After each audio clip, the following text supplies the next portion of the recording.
예배 주님 앞에 드리도록 하겠습니다. 전능하사 천지를 만드신 하나님 아버지를 내가 믿사오며 그 외아들 우리 주 예수 그리스도를 믿사오니 이는 성령으로 잉태하사 동정녀 마리아에게 나시고 본디오 빌라도에게 고난을 받으사 십자가에 못 박혀 죽으시고 장사한 지 사흘 만에 죽은 자 가운데서 다시 살아나시며 하늘에 오르사 전능하신 하나님 우편에 앉아 계시다가 저희로서 산 자와 죽은 자를 심판하러 오시리라. 성령을 믿사오며 거룩한 공예와 성도가 서로 교통하는 것과 죄를 사하여 주시는 것과 몸이 다시 사는 것과 영원히 사는 것을 믿사옵나이다. 아멘. 네, 다 같이 370장 같이 찬양하도록 하겠습니다.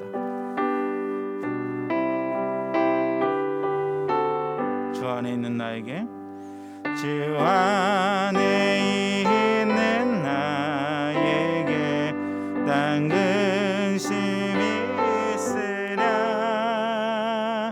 십자가 밑에 나가 내 짐을 풀었네. 주님을 찬송하면서 할렐루야 할렐루야. 내 앞길 멀고 엄해도 나 주님만 따라가리. 그 두려움이 변하여 내 기도 되었고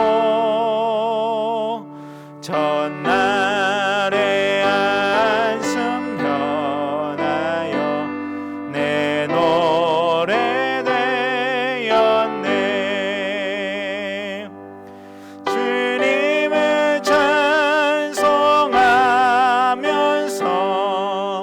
할렐루야 할렐루야. 내 앞길 멀고 엄해도 나 주님만 따라가리. 내 주는 자비하셔서 늘 함께 계시고 내 금빛 밤을 하시고 늘 채워주시네. 주님을 찬송하면서 할렐루야 할렐루야. 내 앞길 멀고 엄해도 나 주님만 따라가리. 내 주와 맺은 언약은 영불변하시니 그 나라 가기까지는 늘 보호하시네.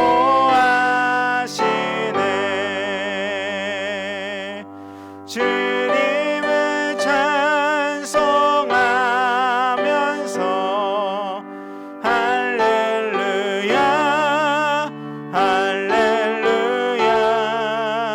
내 앞길 멀고 엄해도 나 주님만 따라가리. 주님을 찬송하면서 주님을 찬송하면서 할렐루야 할렐루야. 내 앞길 멀고 엄해도 나 주님만 따라가리. 아멘. 382장 너 근심 걱정 말아라 같이 찬양하도록 하겠습니다.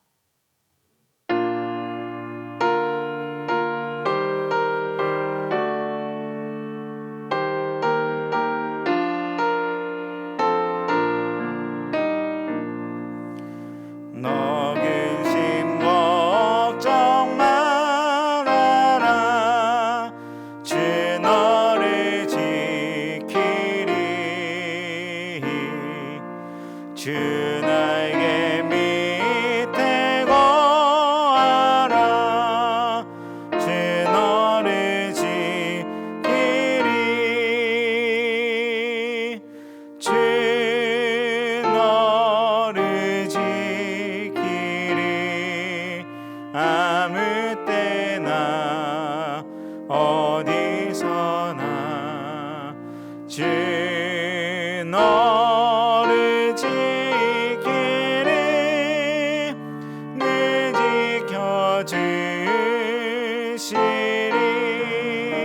지켜주시리 어려워 낙심될 때에 주 너를 지키리 위험한 일을 당할 때 주 너를 지키리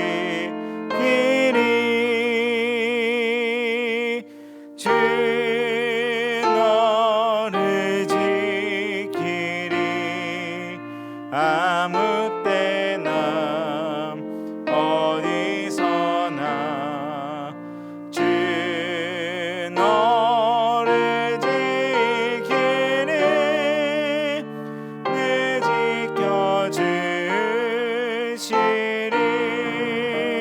지켜주시리 너 슬픔 미리 아시고 주 너를 지키리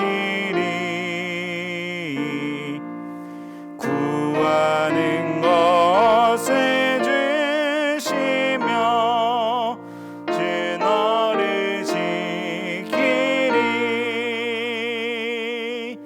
주 너를 지키리 아무 때나 어디서나 주 너를 지키리 늘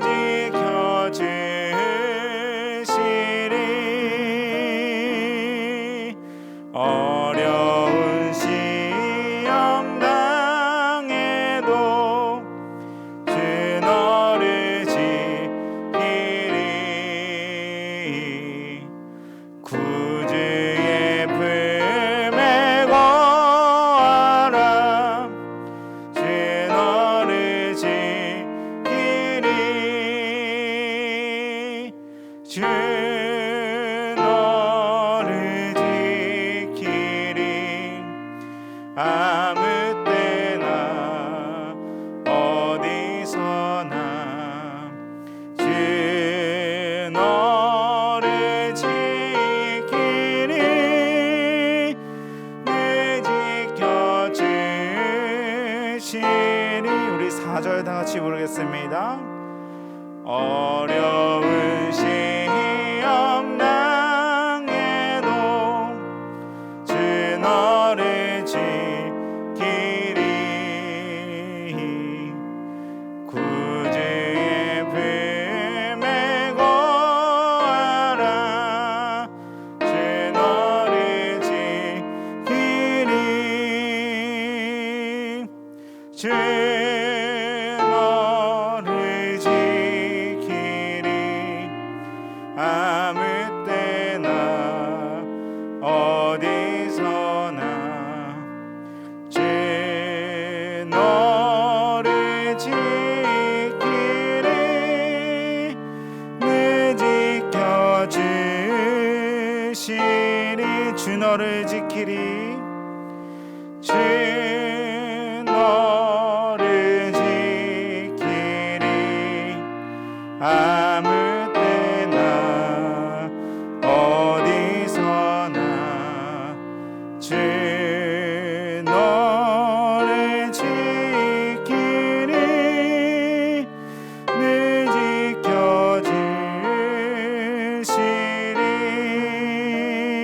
지켜주시리 아멘. 우리 예배를 위해서 다 같이 기도하도록 하겠습니다. 우리의 말씀 가운데 주님을 만나게 하시고 말씀을 통해서 더욱더 우리의 삶 가운데 역사하실 주님을 바라보면서 나아가게 달라고 이 시간 간절한 마음으로 예배에 참여하게 달라고 다 같이 기도하도록 하겠습니다. 기도하겠습니다. 하나님 아버지 감사합니다. 이 시간 주님 앞에 나가게 합니다. 아버지 하나님 온전한 마음으로 나가는 모든 모든 승한 가운데서 참된 위로하신 주님 만나게 하시고 우리가 갈급한 마음으로 나게 하시고 우리의 마음밭을 준비하게 하시사 그의 말씀을 듣고 순종하게 하시며 그의 말씀에 따라 살아갈 수 있도록 주님 함께하여 주옵소서.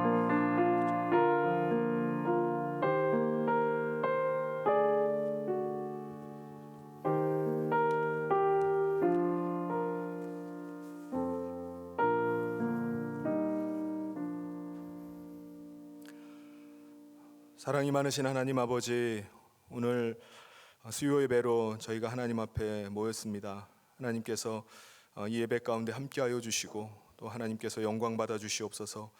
어려운 이 시절을 지나가고 있는 가운데 하나님께서 우리에게 주시는 그 말씀 붙잡고 나가기를 소원합니다. 신실하신 하나님께서 이 광야 가운데서 하나님을 경험하게 하여 주시고 또 신실하신 하나님을 체험하며 이 모든 어려움들을 믿음으로 극복해 나갈 수 있도록 하나님이 친히 함께하여 주시옵소서. 오늘 또 하나님의 말씀을 기대하고 또 하나님께서 주시는 은혜를 사모합니다. 주님, 이 시간 가운데 말씀하여 주시옵소서. 주의 성령께서 각 심령 가운데 하나님의 음성을 듣게 하여 주시고 또 그 말씀 붙잡고 믿음으로 나아갈 수 있도록 주님이 함께하여 주시옵소서. 주께서 이 시간을 주장하시고 인도하시기를 간절히 소원하며 예수님 이름으로 기도하옵나이다. 아멘. 우리 말씀 함께 보도록 하겠습니다. 사무엘하 16장 5절 말씀, 5절부터 14절까지 말씀 우리 한 절씩 교도하도록 하겠습니다.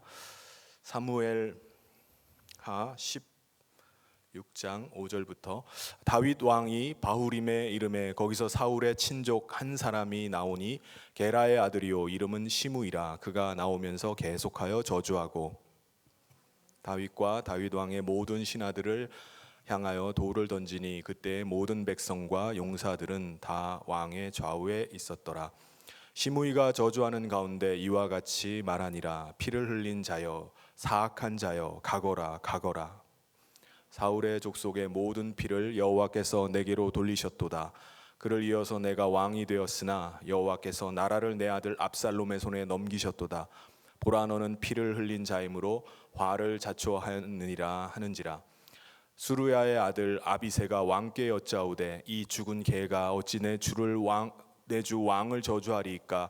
청하건대 내가 건너가서 그의 머리를 베게 하소서 하니 왕이 이르되 수루야의 아들들아, 내가 너희와 무슨 상관이 있느냐. 그가 저주하는 것은 여호와께서 그에게 다윗을 저주하라 하심이니 내가 어찌 그리하였느냐 할 자가 누구겠느냐 하고, 또 다윗이 아비새와 모든 신하들에게 이르되 내 몸에서 난 아들도 내 생명을 해하려 하거든. 하물며 이 베냐민 사람이랴. 여호와께서 그에게 명령하신 것이니 그가 저주하게 버려두라. 혹시 여호와께서 나의 원통함을 감찰하시리니 오늘 그 저주 때문에 여호와께서 선으로 내게 갚아주시리라 하고, 다윗과 그의 추종자들이 길을 갈 때에 시므이는 산비탈로 따라가면서 저주하고 그를 향하여 돌을 던지며 먼지를 날리더라. 왕과 그와 함께 있는 백성들이 다 피곤하여 한 곳에 이르러 거기서 쉬니라. 아멘. 이스라엘 왕국은요, 사울 왕, 다윗 그리고 솔로몬 왕, 이 세 왕이 40년을 통치하고 이제 120년이 지난 이후에 솔로몬 왕 그 다음 때에 가가지고 나라가 분열이 됩니다. 그래서 남유다의 그 왕이 르호보암부터 시드기야까지 20명의 왕들이 통치하고요. 그리고 북왕국 이스라엘 같은 경우는 여로보암부터 호세아까지 19명, 그렇게 해서 모두 42명의 왕들이 있었습니다. 여러분은 이스라엘 역대 왕들 42명의 왕들 중에 어떤 왕이 최고의 왕이라고 생각하십니까? 아마 대부분의 사람들은 다윗 왕을 꼽습니다. 물론 다윗 왕에게도 인간적인 면에서 그런 실수와 약점, 허점이 있는 사람입니다. 그럼에도 불구하고 다윗은 이스라엘의 그 수많은 왕들 중에 가장 훌륭한 왕이었다라고 이렇게 꼽히는 왕입니다. 그가 왕으로서 위대한 리더십을 발휘하고 전쟁터에서도 아주 용맹한 장수로 그렇게 이름을 날릴 뿐만 아니라 하나님 앞에서 특별히 최선을 다해서 하나님을 예배하는 자였습니다. 그는 시인이었어요. 음악하는 사람이었습니다. 정말 하나님 보실 때 정말 대단한 사람이 바로 이 다윗 왕이었습니다. 그런데 그가 아무 일도 하지 않았는데 가만히 있었는데 그냥 그가 아주 이런 위대한 왕이 되었나요? 네, 그렇지 않습니다. 당시 수많은 사람들이 있었는데 역대 수많은 왕들 그리고 그 당시에 살았던 많은 사람들 중에 정말 가장 혹독한 훈련을 받았던 사람, 혹독한 트레이닝을 받았던 사람 중에 한 사람이 바로 이 다윗이었습니다.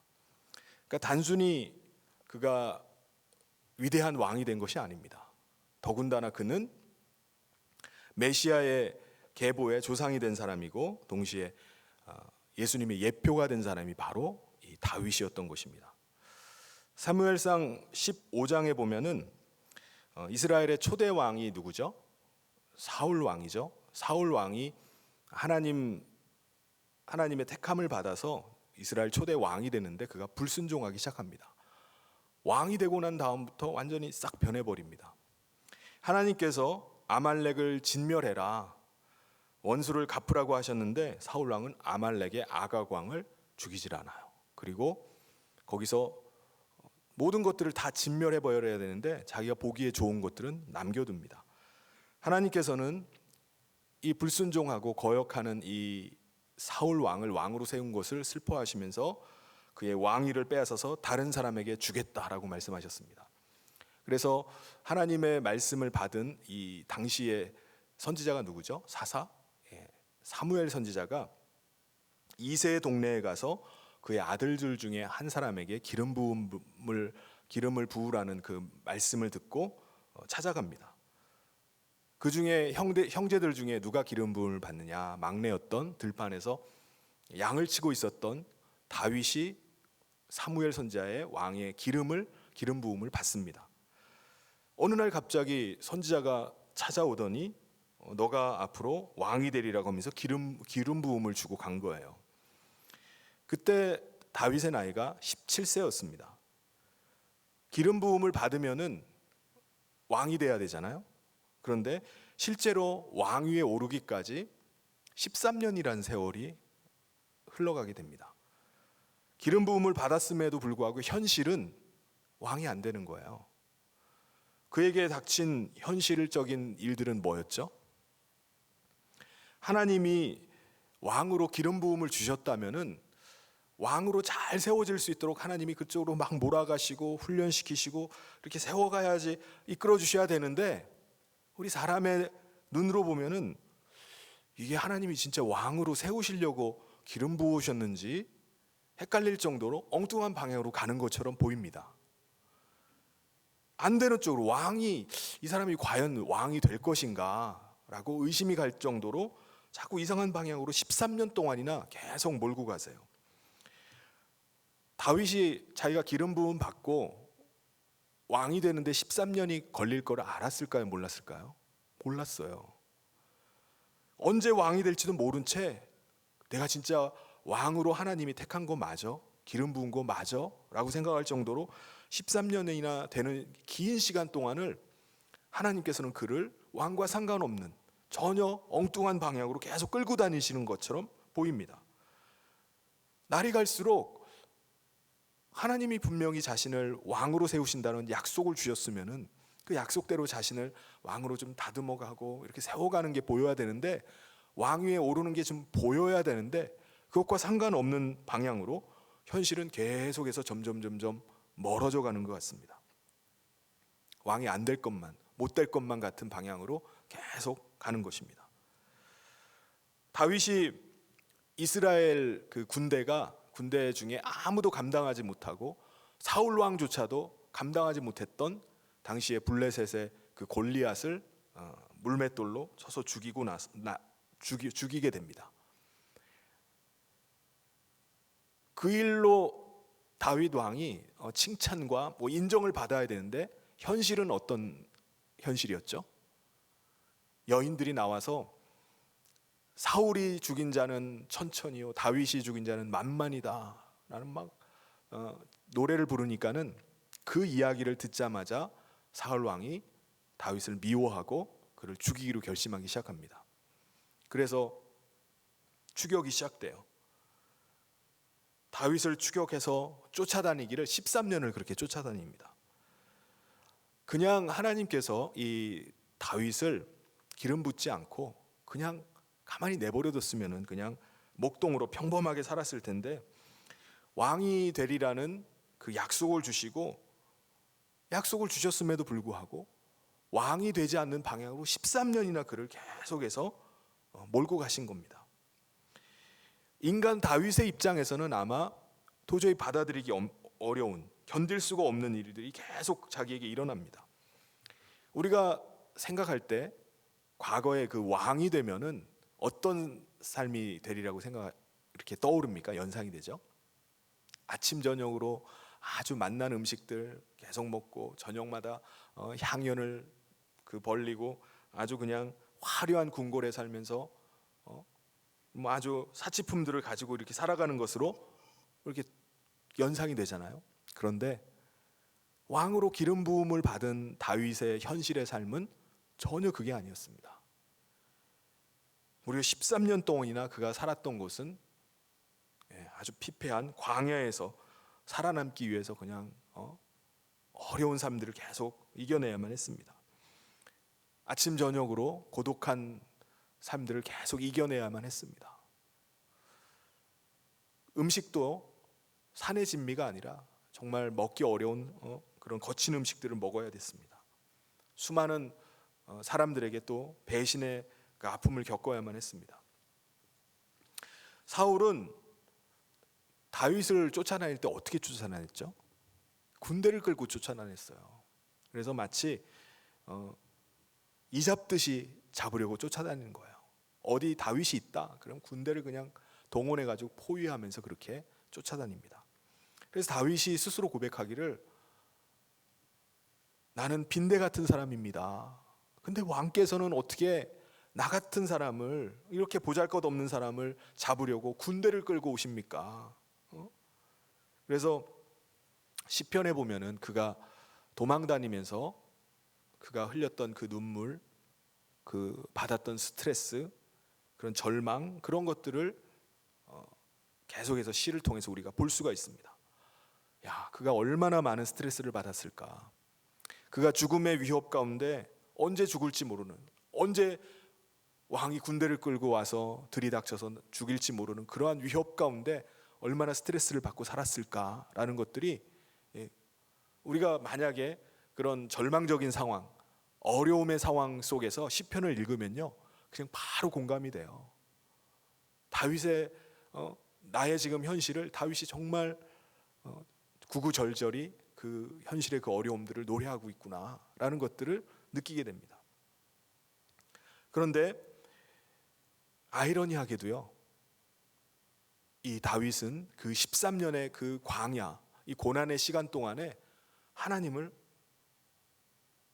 놀랍게 체험을 합니다. 광야 가운데서 하나님의 그 신실하심을 체험해요. 하나님은 위대하신 능력으로 나를 보호하실 수 있는 분이다. 나를 지켜주시는 분이 바로 하나님이시라는 것을 이 광야를 통해서 아주 체험을 하게 됩니다. 아주 직접적으로 체험을 하게 돼요. 그래서 이 광야의 체험이 있었기 때문에 그가 바로 위대한 왕이 될 수 있었던 것입니다. 그래서 다윗에게 있어서는 이 광야 13년이요 정말 너무나 중요한 시기였습니다. 광야에서 엄청난 스트레스를 받고 인간의 한계까지 다다르는 그런 상황임에도 불구하고 그가 깊이 하나님을 만나게 됩니다. 하나님은 정말 나를 사랑하시는 분이구나. 하나님께서 나를 안전하게 거하게 하시고 나를 보호하시고 계시는구나. 하나님이 나를 주장하고 계시는구나라는 사실을 그가 깊이 깨닫게 됩니다. 그리고 특별히 그가 지혜가 있는 사람이었기 때문에 이런 어려운 상황 속에서 하나님이 주시는 그 교훈들 있잖아요. 그것들을 몸소 체득해 가기 시작합니다. 자기 체험해 나가는 가운데 완전히 자기 몸에 체득을 하게 돼요. 여러분, 다윗이 어떻게 이렇게 훌륭한 왕이 될 수 있었는가? 그가 바로 이 혹독한 트레이닝, 이 광야의 그 트레이닝을 통해서 하나님을 경험하게 되었기 때문에 그가 훌륭한 왕이 된 것입니다. 나는 하나님만을 신뢰합니다 라는 것을 그가 몸소 체험했기 때문에 그가 그토록 훌륭한 왕이 될 수 있었던 것입니다. 그래서 성경 어디에도 나오지 않는 정말 하나님의 마음에 합한 자라는, 아무도 받지 못한 그 칭찬을 이 다윗 왕이 받았던 것입니다. 다윗이 인생의 후반부에 큰 어려움을 겪게 됩니다. 아픔을 당하게 돼요. 그것이 바로 오늘 읽었던 그 말씀에 나오는 내용입니다. 그가 여러 아들 중에 압살롬이라는 아들이 굉장히 용모가 빼어난 아들이에요. 그런데 그 아들이 아버지를 죽이고 왕위를 탈취하기 위해서 반역을 꾀합니다. 쿠데타를 일으켜요. 한밤중에 군대를 끌고 아버지가 있는 성으로 쳐들어옵니다. 이 다윗 왕은 어떻게 하죠? 예루살렘 성을 급하게 빠져나 야반 도주를 할 수밖에 없었어요. 머리는 풀어헤쳤죠. 눈에서 눈물이 막 흐르죠. 신발도 못 신고 그냥 급하게 도망쳐 나오느라 빠져나와만 했습니다. 도망가는 이 다윗의 마음이 얼마나 아팠겠습니까? 자기 스스로 얼마나 비참했겠습니까? 그런데 엎친 데 덮친 격으로 오늘 읽었던 그 말씀에 5절부터 나오는 말씀에 다윗 왕이 바후림의 이름에 거기서 사울의 친족 한 사람이 나오니 게라의 아들이요 이름은 시므이라. 그가 나오면서 계속하여 저주하고. 사울의 왕위를 뺏어가지고 다윗에게 하나님께서 주셨잖아요. 그러면 다른 말로 하면은 사울 왕의 가문은, 가족들은 패족이 된 겁니다. 사울 왕의 친족이 누구라는 거죠? 시므이라는 사람이에요. 그러니까는 이 시므이는요 어떻게 해서든지 왕위를 다시 빼앗기를 원하는 거예요. 다시 복권하기를 원하는 겁니다. 그런데 다윗 왕이 지금 자기 아들 압살롬에게 배신을 당해가지고 울면서 지금 쫓겨가는 것을 보게 된 거예요. 그러니까 그가 뭐라고 얘기합니까? 그에게 막 저주를 퍼붓습니다. 신하들 다윗에게 막 돌을 집어던지고 먼지를 막 일으키면서 7절에 보면 시므이가 저주하는 가운데 이와 같이 말하니라. 피를 흘린 자여, 사악한 자여, 가거라. 너가 사악했기 때문에 하나님께서 아들 압살롬에게 너 왕국을 넘기신 거다. 너는 피 흘린 자이기 때문에 재난 속에 빠져가지고 재난 속에 빠진 것이다. 너가 그렇게 어려움을 당한 것이다. 막 모욕을 하는 겁니다. 비난을 막 쏟아내요. 그러니까 옆에 있던 신하들이 이걸 듣고 격분을 하죠. 아비새 같은 사람은 저 죽은 개 같은 것이 왕을 저주한다고 하면서 내가 가서 당장 가서 목을 베버리겠다고 이렇게 말을 합니다. 그런데 여기서 아주 다윗의 진면목이 나와요. 다윗이 뭐라고 말합니까? 10절에 보면은 왕이 이르되 수루야의 아들들아 내가 너희와 무슨 상관이 있느냐? 그가 저주하는 것은 여호와께서 그에게 다윗을 저주하라 하심이니 내가 어찌 그리하였느냐 할 자가 누구겠느냐 하고. 어떤 말을 하는 거죠? 보통 사람이 할 수 없는 말을 합니다. 다윗은 본인이 왕이 되고 싶어서 왕이 된 사람이 아니에요. 또 사울 왕을 자기가 살려주려고 얼마나 애를 씁니까? 그런데 그런 사람이었는데 본인이 지금 받지도 않아도 될, 왕이 안 됐으면 이런 모욕을 들을 필요도 없겠죠. 근데 듣지도 않아도 그런 모욕과 저주의 말을 듣는 거예요. 그런데 그의 반응이 어떻습니까? 하나님의 뜻이 내 뜻보다 더 중요하다라는 것입니다. 내가 이렇게 쫓겨가는 것이 하나님의 뜻이라면은 이 뜻대로 행해야만 되는 게 아니냐. 그게 감사하다는 거예요. 하나님의 뜻대로 내가 쫓겨가야 된다면 거기에 내가 순종할 수밖에 없다는 것입니다. 내가 이렇게 도망가는 것이 하나님의 뜻이라면 내가 거기에 순종하겠다는 것입니다. 그러면서 뭐라고 하죠? 내가 가지고 있는 지금 이 명예, 권세, 안전, 이것이 내 손에 있는 것이 아니다. 다 하나님께 있는 것이다. 하나님이 처분해 주시는 대로 내가 그 같은 일들이 이루어질 것이다 라고 이렇게 이야기를 합니다. 아무리 시므이 저 인간이 사악한 말을 하고 모욕적인 말을 한다 할지라도 내가 해결할 것이 아니라 이 문제를 해결하실 분은 하나님이시다. 하나님이 해결해 주실 것을 확신을 했습니다. 이 문제를 내가 해결하는 것이 아니라 하나님이 지금도 나를 내려다보시고 또 하나님께서 이 문제를 분명히 해결해 주실 것이다 라는 그 믿음이 그에게는 있었습니다. 여러분, 수많은 그의 부하들과 함께 지금 그 모욕적인 이야기를 듣는 가운데 있습니다. 지금 부하들은 막 격분을 했어요. 그 모욕적인 말을 들으면서 막 부들부들 떨고 있습니다. 그런 가운데 평정심을 유지하면서 침착하게 대응하고 있는 사람은 다윗 한 사람밖에 없었어요.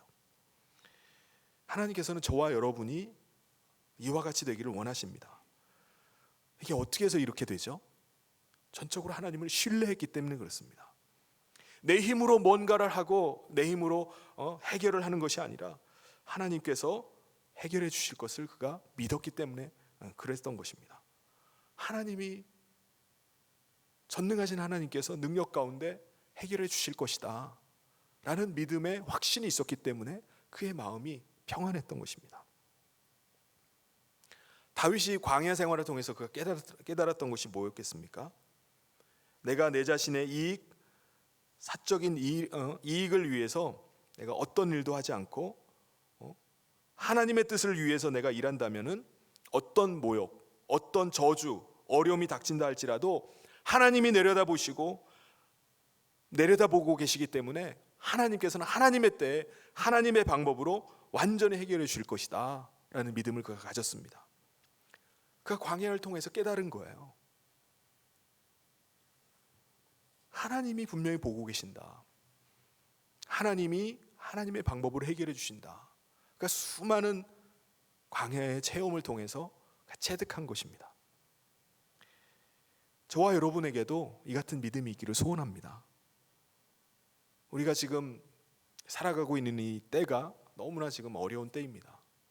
특별히 나라가 지금 아주 어려운 때예요. 그럼에도 불구하고, 이런 어려움에도 불구하고 우리가 어떤 믿음을 가져야 됩니까? 어떤 마음을 가져야 되죠? 하나님이 내려다보시기 때문에 하나님이 지켜주시고, 이 위기의 순간, 이 나라가, 우리가 살고 있는 이 나라가 정말 지금 큰 위기 가운데 있지만은 하나님께서 이 위기를 극복하게 하실 줄 믿는 믿음 가운데 있어야 됩니다.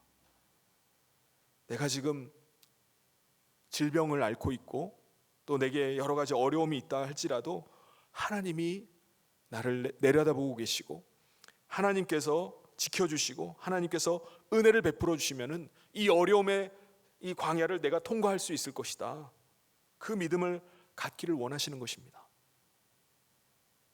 다윗에게는 확신이 있었어요.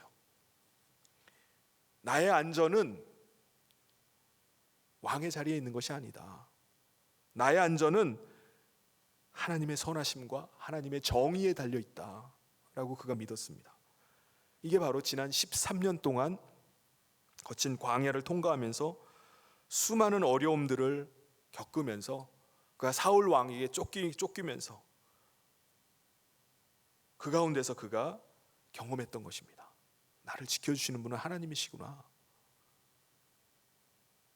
신실하게 하나님이 나를 붙잡아 주셨기 때문에 내가 오늘도 서가는구나 라는 것을 그가 뼈저리게 느꼈던 것입니다. 과거 13년 동안 내가 그토록 고통당할 때 나를 안전하게 인도하시는 분, 그분이 내가 지금 비록 아들 압살롬에게 배신을 당해서 왕좌에서 쫓겨나서 지금 이렇게 비참한 가운데 가고 있지만은 지금 이 순간에도 하나님이 나를 지켜주신다라는 믿음이 그에게 있었습니다. 지금 우리가 당하는 여러 가지 어려움들이 있다 할지라도 이 믿음이 우리 가운데 있어야 됩니다. 나라가 지금 어떻게 돼가는가? 지금 이 시대가 지금 왜 이렇게 이런 시대가 되고 있는가라고 우리가 절망에 빠져 있을 것만이 아니라 지금까지도 하나님이 지켜주셨는데 하나님께서 앞으로도 이 나라를 안전하게 지켜주실 것을 믿는 믿음으로 나가야 될 줄 믿습니다. 지금보다 더한 어려움이 우리 가운데 있다 할지라도 하나님이 나를 지켜주실 줄 믿는다. 하나님이 우리의 가정을 지켜주실 줄 믿습니다. 하나님의 선하심이 떠나지 않고 함께 하실 줄 믿습니다. 그 믿음 가운데 우리가 나가야 될 줄 믿습니다. 압살롬이 반역을 할 때 또 한 사람의 반역자가 나옵니다. 그 사람이 바로 아히도벨이라는 사람이에요. 다윗의 신하 중에 이 아히도벨이 아주 유명한 사람인데 이 사람은 하나님의 말씀을 받아서 말씀을 전하면 그대로 되는 아주 쪽집게 같은 사람이었습니다. 아히도벨이 말한 것 중에 이루어지지 않은 것이 없다라고 할 정도였어요. 대단한 지략가였습니다. 그런데 이 사람이 누구 편에 붙었냐면 압살롬 편에 붙어버린 거예요. 배신을 한 겁니다. 이렇게 되니까는 사람들이 우리 편에 대단한 모략가, 지략가가 있었는데 적에게 넘어가 버리니까 어떻게 됩니까? 사람들이 갑자기 분위기가 아주 그냥 다운이 되어버리는 겁니다. 이 아히도벨이 절로 넘어갔으니까 우리 앞으로 어떻게 될 것인가? 우리 망했구나 이렇게 생각하는 거예요. 사무엘하 15장 31절에 보면 어떤 사람이 다윗에게 알리되 압살롬과 함께 모반한 자들 가운데 아히도벨이 있나이다 하니 다윗이 이르되 여호와여 원하옵건대 아히도벨의 모략을 어리석게 하옵소서 하니라. 사람들이 다 낙심에 빠졌어요. 지금 압살롬을 상대하기도 어려운데 어떻게 아히도벨까지 배신을 해가지고 저기 갖다 붙었을까? 아히도벨 같은 모략가가 압살롬에 붙었으니까 우리는 이제 망했구나, 이제 끝난 거 아니냐, 다 공포에 빠져버립니다. 그때 다윗이 어떤 반응을 보이죠?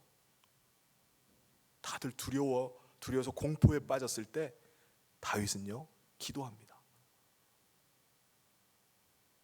하나님, 아히도벨의 조언이 어리석음이 되게 하여 주시옵소서. 지금 아히도벨의 여호와여 원하옵건대 아히도벨의 모략을 어리석게 하옵소서.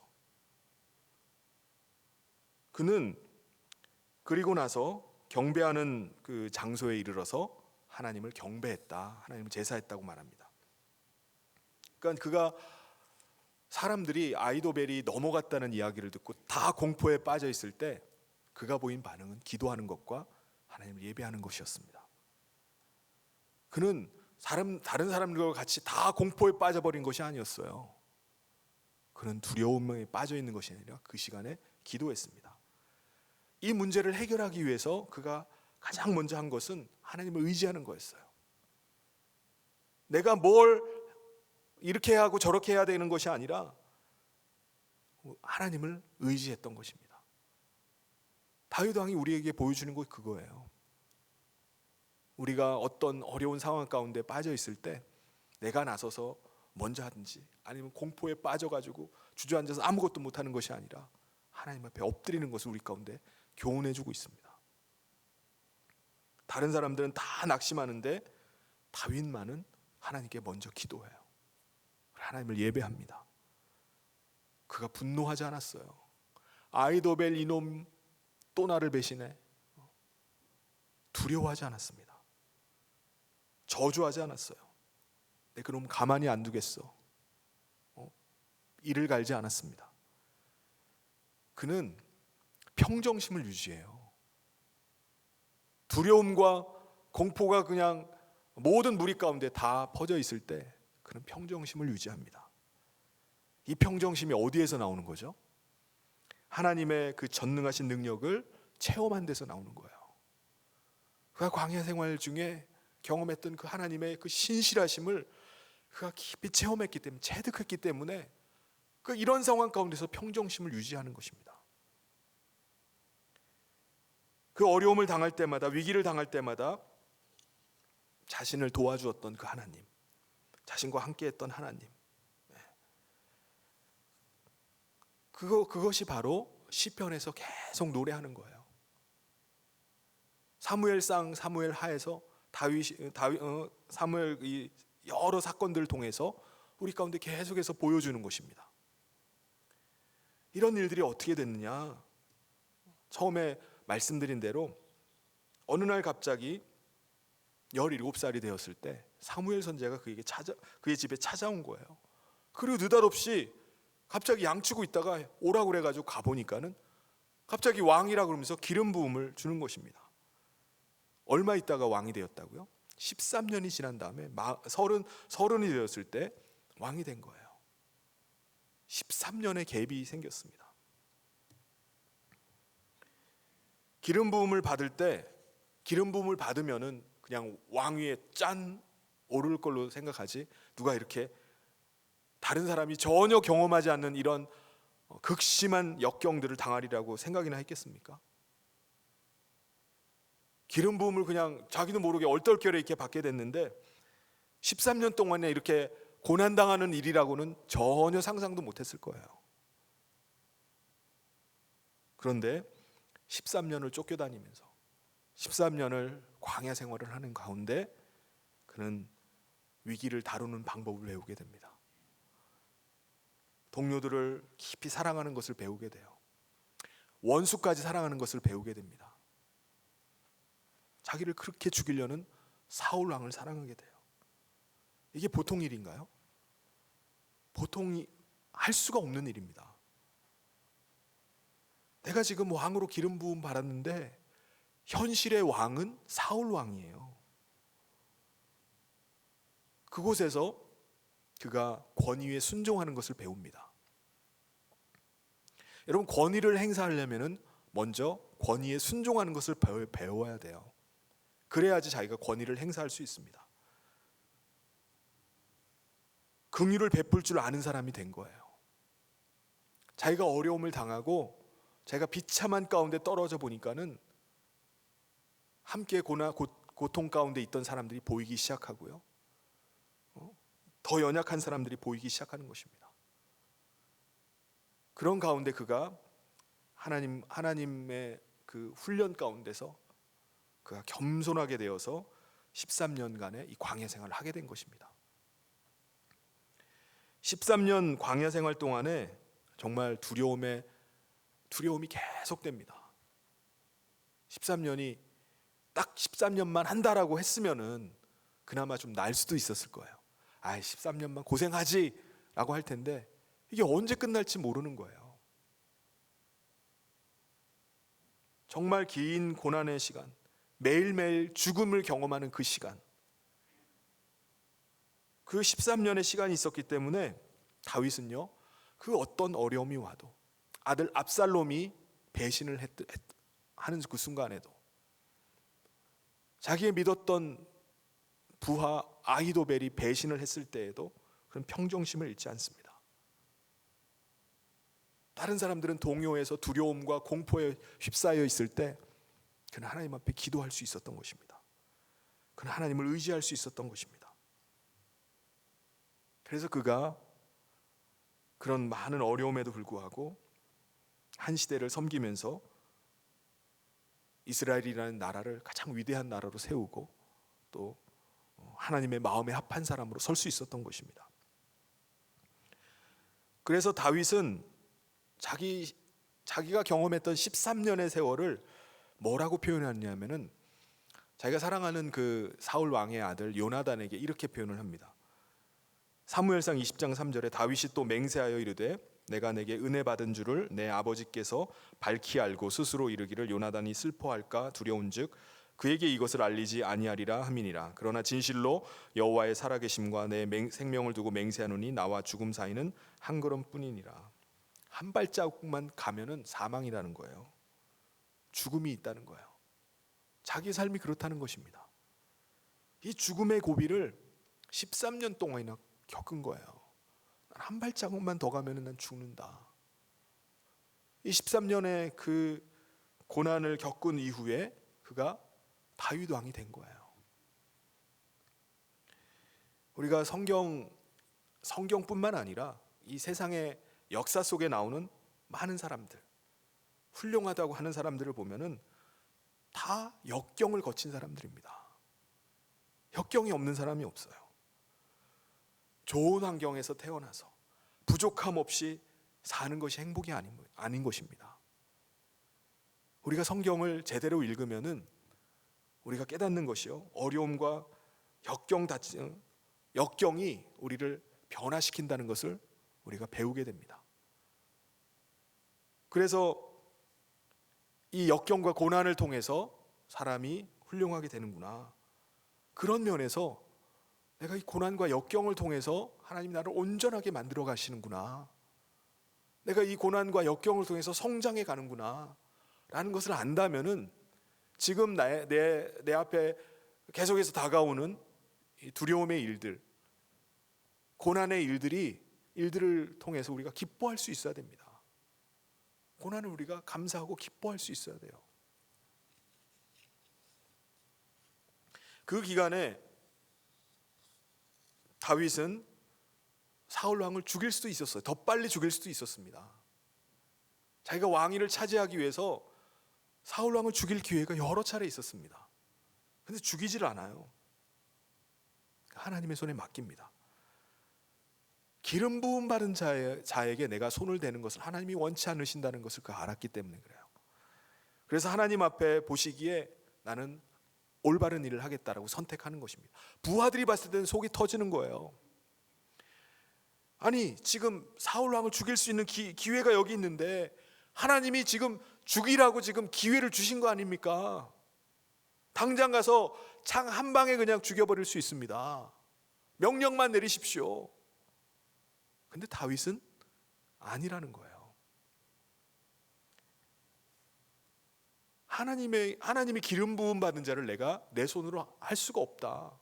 하나님이 하셔야 되지 내가 하는 것이 아니다. 하나님이 원하시는 것이 아니다. 그걸 올바른 일이 아니다라고 하니까 그는 죽이질 않습니다.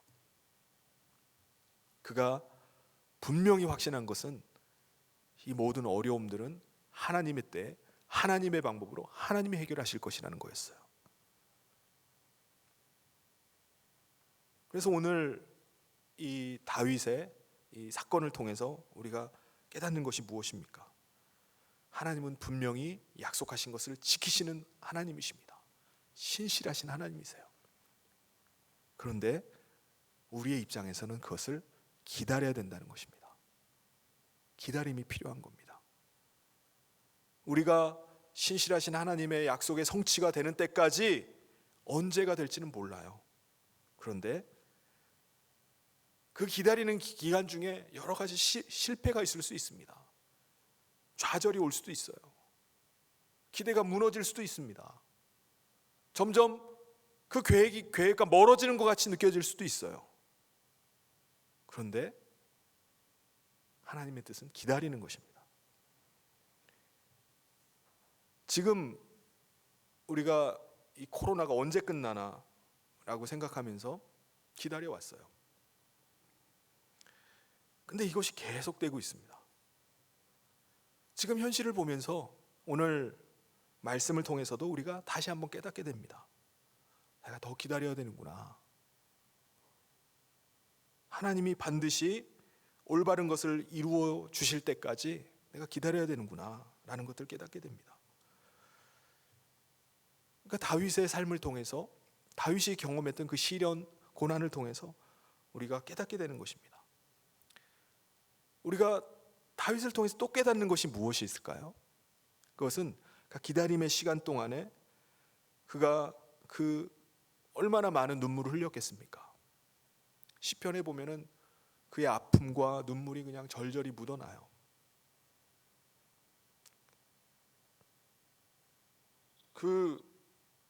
그것을 통해서 우리가 깨닫는 것이 뭐냐면은 우리가 울었던 그 울음, 우리가 흘린 그 눈물 중에 헛된 눈물이 하나도 없다는 것입니다. 눈물을 흘리면서 기도할 때가 있어요. 너무나 답답하니까, 해결이 안 되니까 우는 것밖에 없는 거예요. 그런데 헛되이 흘리는 눈물은 없다는 사실입니다. 이것을 꼭 기억해야 됩니다. 아무리 지금 어려움 가운데 있다 할지라도 내가 예기치 못했던 질병이 나에게 온다 할지라도, 내 가정에 큰 어려움이 갑자기 닥친다 할지라도, 지금 내가 살고 있는 이 나라가 정말 이상한 나라가 점점 되어간다 할지라도, 저와 여러분이 눈물을 흘리면서 기도할 때 내가 흘린 눈물은, 그 눈물은 헛된 눈물이 단 하나도 없다는 사실입니다.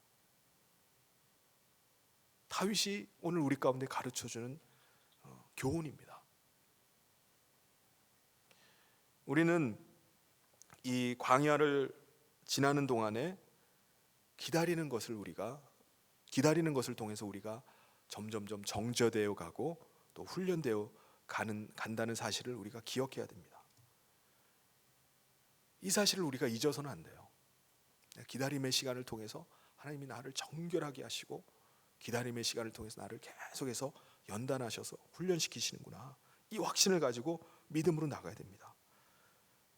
그때 내가 생각했던 방향과 정반대 방향으로 가는 것처럼 보일 수도 있을 것입니다. 다윗이 그러했으니까.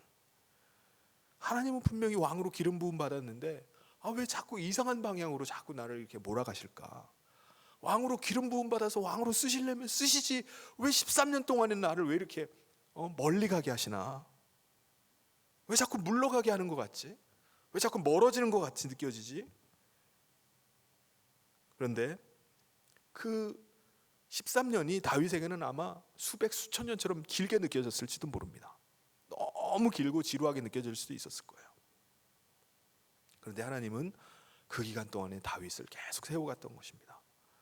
그리고 우리가 활을 쏘는 걸 보면요, 화살을 멀리 날리기 위해서 어떻게 하죠? 뒤로 멀리 당깁니다. 화살을 멀리 당기면 당길수록 그 활은 멀리 날아가게 되어 있어요. 이 다윗이라는 사람도 마찬가지입니다. 하나님께서 다윗을 쓰시기 위해서 하나님께서 화살을 당기는 거예요. 이 다윗이라는 화살을 쭉 뒤로 당깁니다. 하나님이 목표하셨던 것과 상관없이 점점 거기와 멀어져요. 그런데 하나님께서는 어느 순간에 탁 놓으시는 겁니다. 그러면 그때 화살이 날아가는 것입니다. 이것이 바로 저와 여러분을 하나님께서 광야로 몰아넣으시고 우리를 그곳에서 어려움을 겪고 광야를 겪는 가운데 통과하게 하시는 하나님의 이유와 목적인 줄 믿습니다. 이런 일을 당할 때 광야에서 활을 당기고 있는 것을 여러분 한번 기억할 수 있기를 바랍니다. 내가 점점 뒤로 멀어져 가고 있고, 내가 목표와 점점 멀어져 가고 있고, 그런 상황 가운데 있다 할지라도 내가 활이고 하나님께서 활을 지금 쏘고 계시는구나. 하나님이 나를 더 앞으로 보내시기 위해서, 목표로 보내시기 위해서 나를 자꾸 뒤로 빼고 계시는구나. 분명히 이거를 놓으실 때가 있을 것이다. 분명히 하나님께서 그 뜻을 이루실 때가 있을 것이다. 그 믿음과 확신 가지고 나가야 됩니다. 우리가 지금 여러 가지 고난 가운데 있고, 우리 교회도 지금 그 고난 가운데 처해서 점점 뒤로 물러가는 것 같아요. 하나님께서 우리 교회를 세우시고 우리 교회를 통해서 하시는 일이 분명히 있을 텐데, 이것이 점점 하나님의 목적과 목표와 상관없이 가는 것처럼 느껴집니다. 그런데 하나님께서 분명히 화살을 놓으실 때가 있는 줄 믿습니다. 우리가 하나님의 일을 해야 될 때가 분명히 올 줄 믿습니다. 우리 그리스도인들이 이것을 기억하고 지금 우리 앞에 여러 가지 당하는 역경들, 고난들이 있다 할지라도 지금이 바로 우리를 준비시키시고 우리를 연단을 통해서 더 성숙시키시고 하나님이 훈련하는 기간이라고 생각하고 우리 감사함으로 나가야 될 줄 믿습니다. 기도하면서 나가야 될 줄 믿습니다. 하나님 앞에 눈물로 나가야 될 줄 믿습니다. 그래서 하나님께서 다윗을 그 13년의 기간을 통해서 잘 훈련하신 다음에 그를 귀하게 들어 사용하셨던 것처럼 오늘 우리를 통해서도 하나님께서 귀하게 하나님의 뜻을 이루시기를 원합니다. 하나님께서 정말 우리에게 맡겨진 이 세대, 우리에게 맡겨진 사명, 감당하면서 하나님 나가겠습니다. 하나님 이 시기 동안에 우리가 더 인내하면서 믿음으로 나갈 수 있도록 붙잡아 주십시오. 그래서 한 시대를 감당하고 이 세대를 감당하고 이 교회를 섬기고 또 믿지 않는 이 세상을 섬기는 제가 되겠습니다. 이 믿음 가운데 나가는 저와 모든 사랑하는 우리 성인의 성도님 되시기를 주님의 이름으로 축원합니다. 같이 기도하겠습니다. 하나님 아버지, 하나님께서 오늘 고난의 시기들을 거치면서 다윗이 13년간의 그 광야 생활을 통해서 그 하나님의 사람으로 세워져 가고 또 그 가운데 정말 그가 연단을 통해서 위대한 왕으로 또 한 시대를 감당하게 된 것을 오늘 말씀을 통해서 배웁니다. 하나님 오늘 이 시대 가운데 우리에게 도전하시고 또 말씀해 주신 것을 기억하면서 우리가 이 모든 어려움들을 이겨낼 수 있도록 붙잡아 주시옵소서. 함께하여 주시길 간절히 소원하며 예수님 이름으로 기도하옵나이다. 아멘. 우리 다 같이 찬송 같이 하도록 하겠습니다. 고난 내 영혼 편히신 것과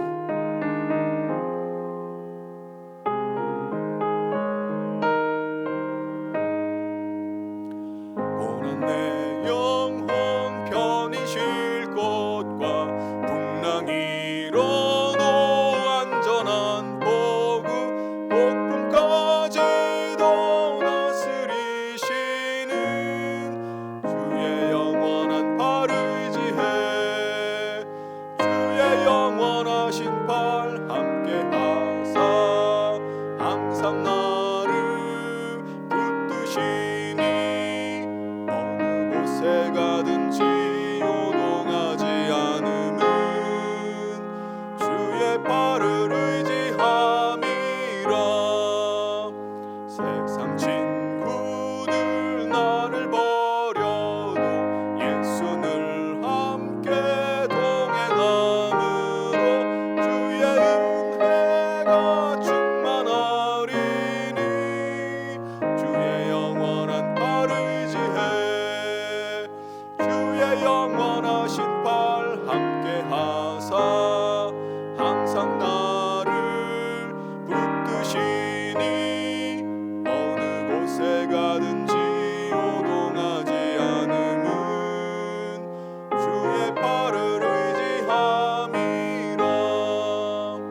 나의 믿음이 연약해져도 미리 예비한 힘을 주시며 위태할 때도 안보하시는 주의 영원한 팔 의지해 주의 영원하신 팔 함께 하사 항상 나를 붙드시니 어느 곳에 가든지 요동하지 않음은 주의 팔을 의지함이라.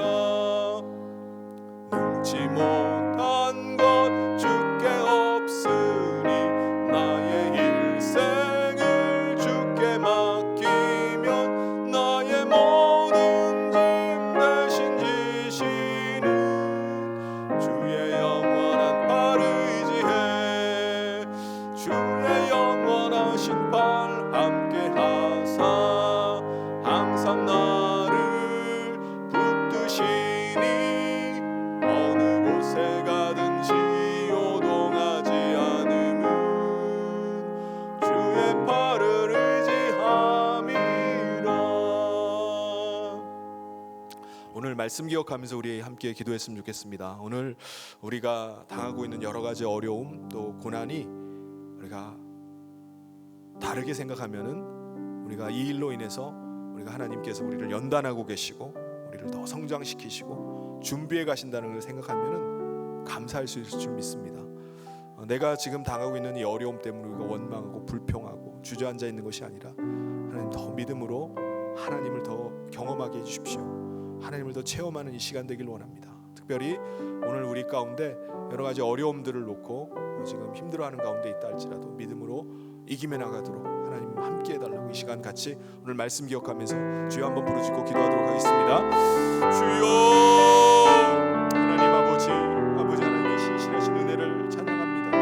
다윗이 광야 13년 동안의 세월 동안에 하나님을 철저하게 경험하고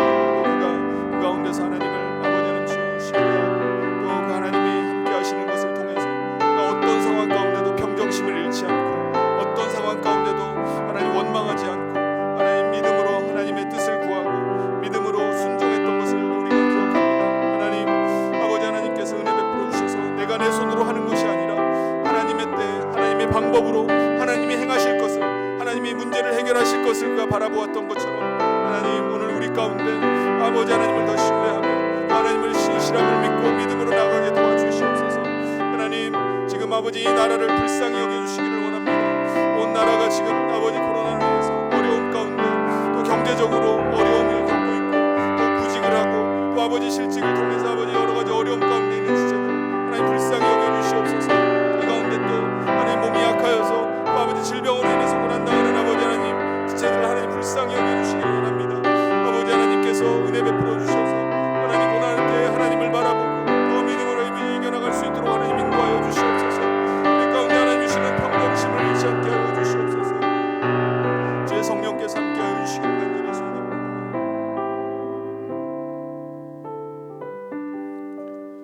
우리 나라를 위해서 좀 같이 기도했으면 좋겠습니다. 지금 우리 나라가 지금 어느 때보다 가장 힘든 때인 줄 압니다. 지금 미국도 부정선거로 인해서 계속 큰 혼란 가운데 있는데 정말 하나님께서 은혜 베풀어 주셔서 우리 나라도 마찬가지입니다. 계속 한쪽에서는 여전히 부정선거에 대한 이야기들 계속 가지고 하는 가운데 또 지금 현 정부는 또 계속해서 지금 민심과 상관없는 방향으로 계속해서 나라를 그렇게 운영해 나가고 있어요. 그래서 이 나라가 앞으로 어떻게 될지 또 하나님이 이 나라를 어떻게 이끌어 가실지 하나님이 도우시고 하나님 붙잡아 달라고 같이 기도해야 될 때인 줄 압니다.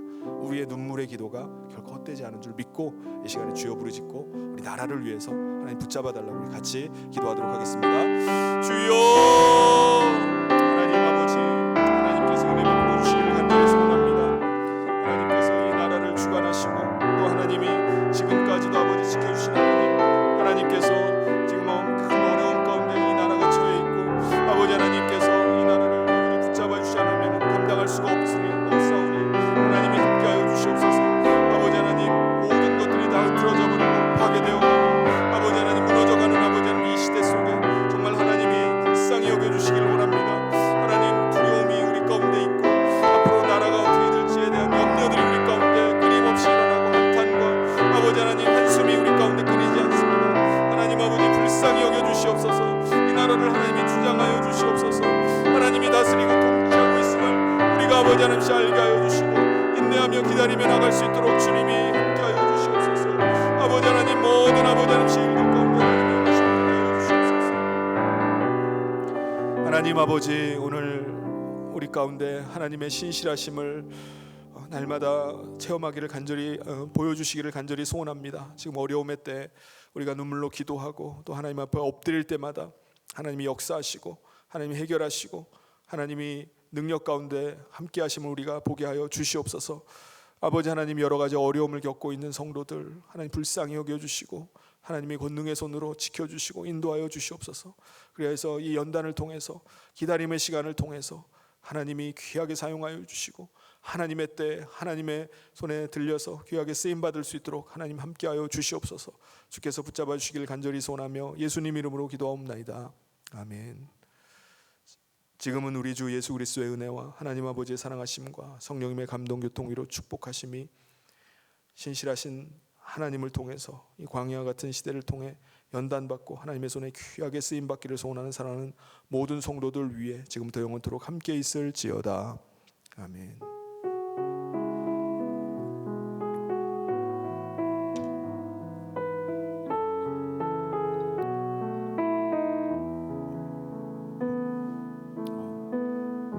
한 가지 광고 말씀은 우리 3층 소예배실 영상이 좀 이상이 생겨서 오류가 자꾸 나서 수요 예배를 이곳 본당에서 드렸고요. 아마 내일 새벽 기도회도 이곳 본당에서 하게 될 것 같습니다. 그래서 내일까지 우리 새벽 기도회를 이곳에서 하도록 하고 수리가 되는 대로 우리 소예배실에 가서 하도록 하겠습니다.